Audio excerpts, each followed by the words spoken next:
Oh boy, man. And then I watched that night a story about this young couple in Indiana that have $11,200 in credit card debt at like 30%. Ugh.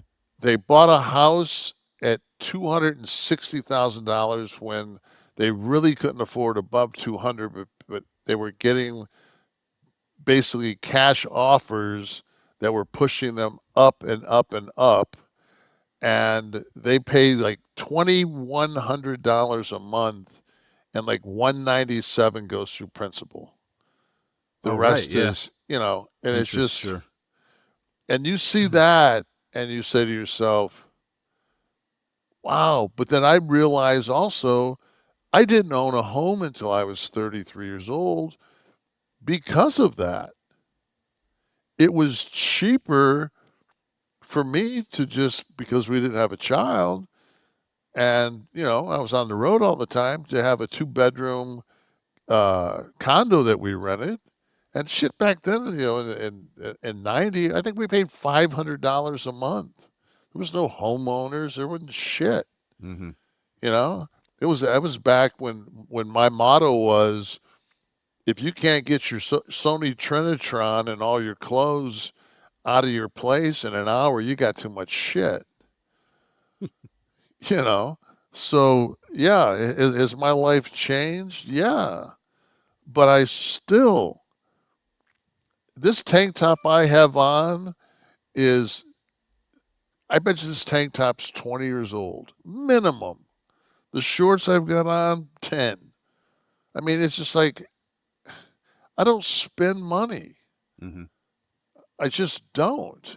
And they're like, you don't understand, because no, motherfucker, I drove a 2005 Mustang for 18 years that I paid cash for, and bought a 2020 and 23 or 22 that had 4,000 miles on it, that basically was almost a wash, and I'll probably drive that till I die.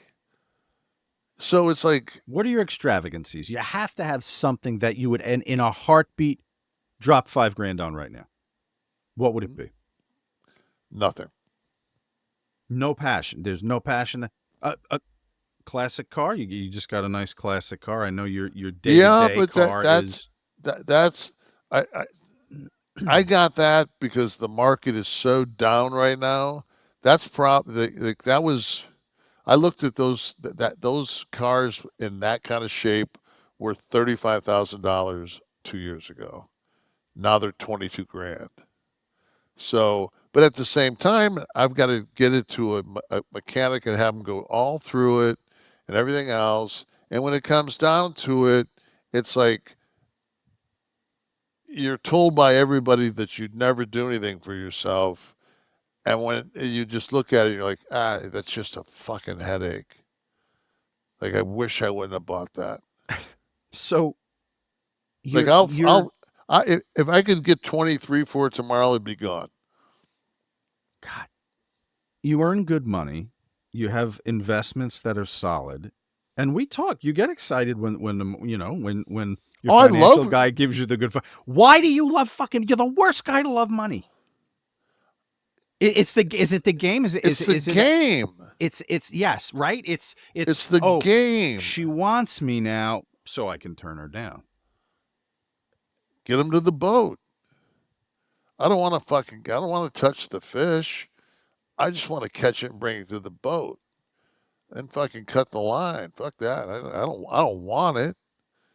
Yeah, I want to catch it. I want the struggle. It's I the don't, pursuit. yeah, I don't want it. That's when, I was talking to my brother. We had some, I'm not going to go into it, but we had some interesting uh, things that occurred this past week. Um,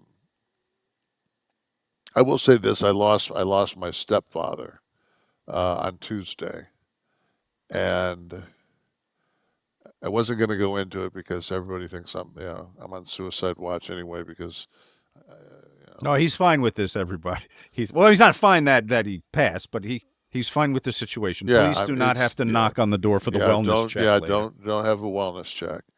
But I felt really bad because my brother, like when my biological father passed, they put this fucking load on him, like, put in the backyard, like, hey, Mark, you're the man around the house now. So, at 10, even though you haven't had a wet dream yet, you're in charge, and fucking just destroyed him. He was just like, what the fuck? It's just like, I'm just a kid.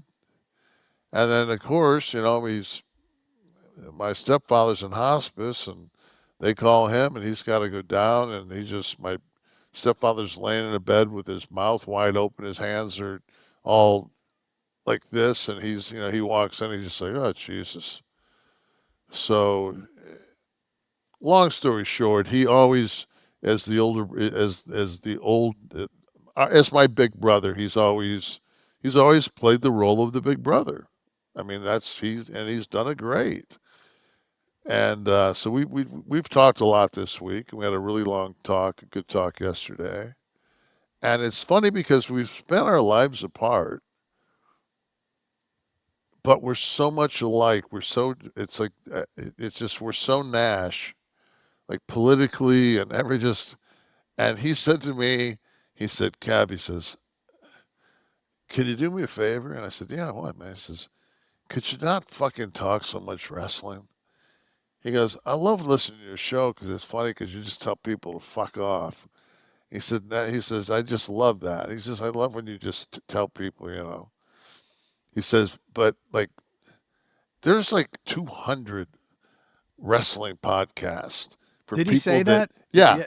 He said, there's like 200 wrestling podcasts for people that want to listen to the X and O's of, the zone defense coverage and how to, throw the slant through it. He said, I just want you to tell somebody to fuck off. So I said, you know what? This week we will not talk any wrestling.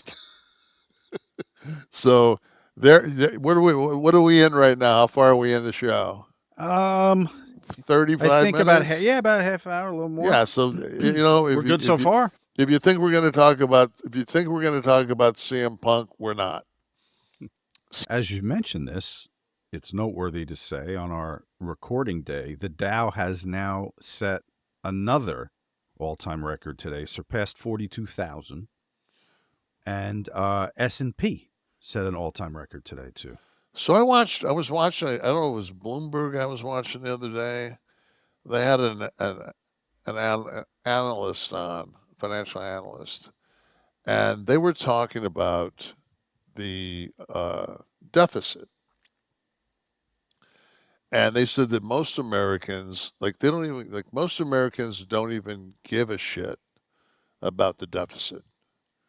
They don't care and it was, and I just kind of sat there and I'm watching this, and I'm like, yeah, it's like, this is, right when they're getting ready to kick the can down the street again with the federal Further, yeah, government, yeah. and Trump is telling his people to, and I'm thinking, sooner or later, like people have to understand, you can't, you've already spent the money. Like, the money, you got to kick the can down, but you got to stop the spending before you can do anything. And he said, the analyst, the one guy said, worst case scenario. He said, worst case scenario? He goes, well, worst case scenario is the world thinks that America can't make good on its treasury notes, and it devalues the The dollar, dollar. I mean, it which of comes to course currency. throws us into a recession. Right. I said, and from there, who knows what? He said, that's worst case. And I'm thinking, oh, that's, you know, and they're just, and then in the second, and then they go to commercial break, and now you're ready to cut your wrists. And they come back with, well, but they just cut the prime 0.5. I'm like,